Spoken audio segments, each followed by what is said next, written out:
जय हिंद दोस्तों। इस वीडियो में आज हम पढ़ेंगे सिंधु सभ्यता, जो कि बहुत ही इम्पोर्टेंट टॉपिक है। इस टॉपिक से हर एग्जाम में एक या दो क्वेश्चन आते हैं। तो स्टार्ट करते हैं। रेडियो कार्बन C14 जैसी नवीन विश्लेषण पद्धति के द्वारा सिंधु सभ्यता की सर्वमान्य तिथि 2400 ईसा पूर्व से 1700 ईसा पूर्व मानी गई है। इसका विस्तार त्रिभुजाकार है। नोट में क्या दिया है? तिथि निर्धारण की कार्बन 14 C14 की खोज अमेरिका के प्रसिद्ध रसायन शास्त्री V.F. लीवी द्वारा 1946 में की गई थी। इस पद्धति में जिस पदार्थ में कार्बन 14 की मात्रा जितनी कम रहती है वह इतनी ही प्राचीन मानी जाती है। सिंधु सभ्यता की खोज 1921 में राय बहादुर दयाराम साहनी ने की थी। सिंधु सभ्यता को आग ऐतिहासिक अथवा कांस्य युग में रखा जा सकता है। इस सभ्यता के मुख्य निवासी द्रविड़ एवं भूमध्य सागरीय थे। सर जॉन मार्शल, भारतीय पुरातत्व सर्वेक्षण विभाग के तत्कालीन महानिदेशक, ने 1924 में सिंधु घाटी सभ्यता नामक एक उन्नत नगरीय सभ्यता पाए जाने की विधिवत घोषणा की। सिंधु सभ्यता के सर्वाधिक पश्चिमी पुरास्थल दास्क नदी के किनारे स्थित सुत का गेंडोर, पूर्वी पुरास्थल हिंडन नदी के किनारे आलमगीरपुर, उत्तरी पुरावस्थल चिनाब नदी के तट पर अखनूर के निकट मांदा एवं दक्षिणी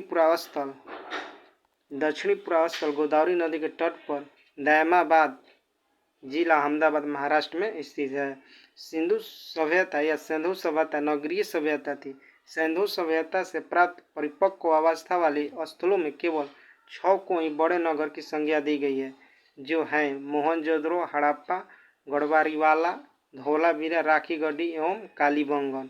स्वतंत्रता प्राप्ति के पश्चात हड़प्पा संस्कृति के सर्वाधिक स्थल गुजरात में खोजे गए हैं। नोट: सिंधु घाटी सभ्यता का सबसे बड़ा स्थल मोहनजोदड़ो है, जबकि भारत में इसका सबसे बड़ा स्थल राखीगढ़ी, जो घंगर नदी के किनारे स्थित है, जो हरियाणा के हिसार जिले में स्थित है।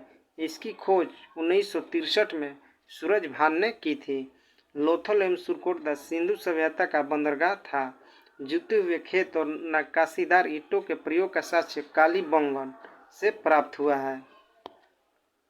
मोहनजोदड़ो से प्राप्त स्नानागार संभवतः सिंधु सभ्यता की सबसे बड़ी इमारत है, जिसके मध्य स्थित स्नान कुंड 11.88 मीटर लंबा, 7.01 मीटर चौड़ा एवं 2.4 मीटर गहरा है।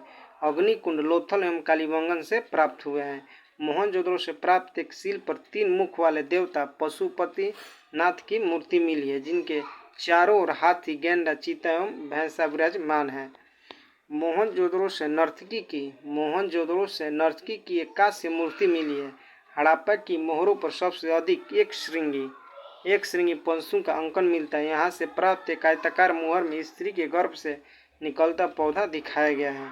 मानके बनाने के कारखाने लोथल एवं चनहुदड़ो में मिले हैं। सिंधु सभ्यता की लिपि भाव चित्रात्मक है। यह लिपि दाईं से बाईं ओर लिखी जाती थी। जब अभिलेख एक से अधिक पंक्तियों का होता था तो पहली पंक्ति दाईं से बाईं और दूसरी बाईं से दाईं ओर लिखी जाती थी। नोट में दिया है, लेखन कला की उचित प्रणाली विकसित करने वाली पहली सभ्यता सुमेरिया की सभ्यता थी। सिंधु सभ्यता के लोगों ने नगरों तथा घरों के विन्यास के लिए ग्रिड पद्धति अपनाई।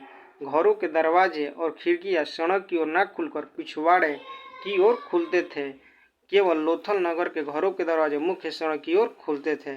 सिंधु सभ्यता की मुख्य फसल गेहूं और जौ थी। सिंधुवासी मिठास के लिए शहद का प्रयोग करते थे। मिट्टी से बने हल का साक्ष्य बनमाली से मिला है। रंगपुर एवं लोथल से चावल के दाने मिले हैं, जिनसे धान की खेती होने का प्रमाण मिलता है। चावल के प्रथम साक्ष्य लोथल से ही प्राप्त हुए हैं। सुरकोटदा, कालीबंगन एवं लोथल से संभवकालीन घोड़े के अस्थिपंजर मिले हैं। तौल की इकाई संभवतः 16 के अनुपात में थी। सिंधु सभ्यता के लोग यातायात के लिए 2 पहिए एवं 4 पहिए वाली बैलगाड़ी या भैंस गाड़ी का प्रयोग करते थे। मेसोपोटामिया के अभिलेखों में वर्णित मेलुहा शब्द का विपर्य सिंधु सभ्यता से ही है। संभवतः हड़प्पा संस्कृति का शासन वणिक वर्ग के हाथों में था। दिया है, सिंधु काल में विदेशी व्यापार आयातित वस्तुएं और प्रदेश, तांबा तो खेतहड़ी बलूचिस्तान और ओमान, चांदी तो अफगानिस्तान और ईरान से आते थे, सोना कर्नाटक और अफगान और ईरान से आते थे, टीन अफगानिस्तान और ईरान, गोमेद सौराष्ट्र, लाजवार्द मेसोपोटामिया और सीसा ईरान से आते थे। पिगट ने हड़प्पा एवं मोहनजोदड़ो को एक विस्तृत साम्राज्य की जुड़ाव राजधानी कहा है। सिंधु सभ्यता के लोग धरती को उर्वरता की देवी मानकर उसकी पूजा किया करते थे। वृक्ष पूजा एवं शिव पूजा के प्रचलन के साक्ष्य भी सिंधु सभ्यता से मिलते हैं। स्वास्तिक चिन्ह संभवतः हड़प्पा सभ्यता की देन है। इस चिन्ह से सूर्योपासना का अनुमान लगाया जाता है। सिंधु घाटी के नगरों में किसी भी मंदिर का अवशेष नहीं मिले हैं। सिंधु सभ्यता में मातृ देवी की उपासना सर्वाधिक प्रचलित थी। पशुओं में कुबड़ वाला सांड इस सभ्यता के लोगों के लिए विशेष पूजनीय था। स्त्री मूर्तियाँ मिट्टी की मूर्तियाँ अधिक मिलने से ऐसा अनुमान लगाया जाता है कि सिंधु समाज मातृसत्तात्मक था। दिया प्रमुख स्थल नदी और स्थिति और उत्खनन कार्य हड़प्पा रावी नदी के किनारे स्थित था। तो सारा फ्रेंड्स वीडियो पॉज करके आप इसे पढ़ सकते हैं, क्योंकि नहीं तो वीडियो लंबा हो जाएगा। इसे वीडियो पॉज करके आप लोग पढ़ लेंगे। सिंधुवासी सूती और ऊनी वस्त्रों का प्रयोग करते थे। मनोरंजन के लिए सिंधुवासी मछली पकड़ना, शिकार करना, पशु पंछियों को आपस में लड़ना, चौपर और पाशा खेलना आदि साधनों का प्रयोग करते थे। सिंधु सभ्यता के लोग काले रंग से डिजाइन किए हुए लाल मिट्टी के बर्तन बनाते थे। सिंधु घाटी के लोग तलवार से परिचित नहीं थे।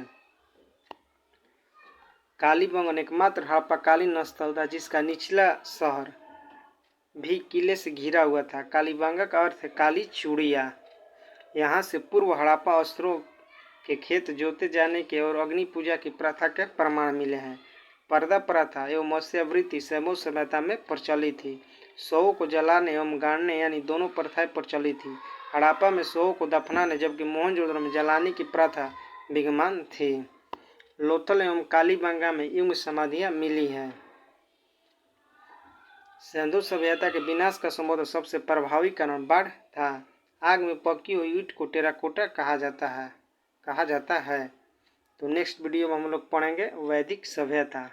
तो फ्रेंड्स मिलते हैं नेक्स्ट वीडियो में।